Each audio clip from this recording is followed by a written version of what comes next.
Hi everyone. So this week we're discussing the Code of Ethics in regards to distance counseling and technology.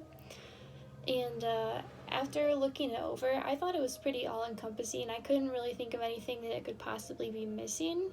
I did find some points very interesting, considering how new technology is. That it was already included in 2014. And I thought it hit most of the major key points, like considering that communicating via technology is not the same as communicating face to face, which was actually part of the code. So I thought it did an excellent job of kind of looking at it from all sides and considering that technology is quite a big part of our lives nowadays. I specifically thought it was quite interesting that there was a certain section on social media, and it had guidelines for counselors with their social media presence. I didn't realize that there was an entire section dedicated to social media, but I liked how it included that we need to have a professional presence on social media, and we also need to respect the privacy of our clients on social media, so we shouldn't be digging into our clients' private lives when they're not with us in a counseling setting. But I also thought it was interesting that they included a multicultural and disability consideration in the Code of Ethics, just because I feel like technology could be an awesome way to overcome those barriers of working with multicultural or disabled individuals.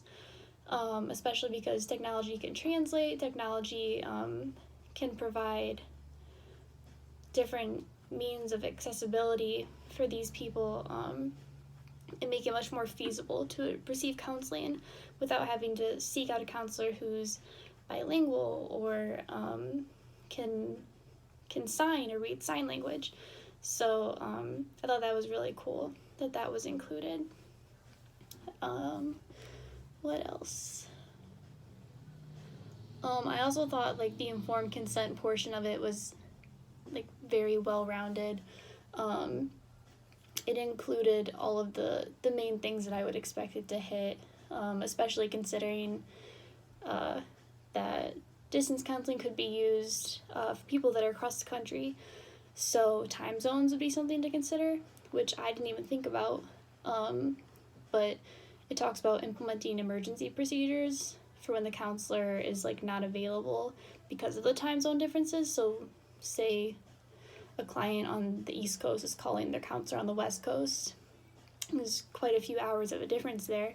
So I thought that was cool that it was included, because I hadn't even thought about that being a barrier for the clients.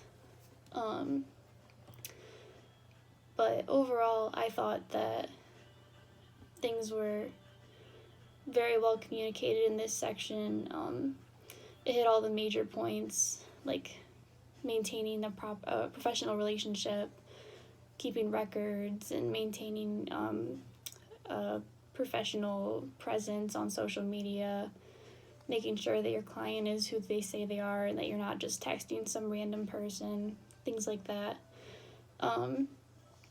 I think overall it was very well put together, and I appreciated the all-encompassing nature of this section, because it talks about everything that I would expect to be hit for technology and counseling. Thanks for listening.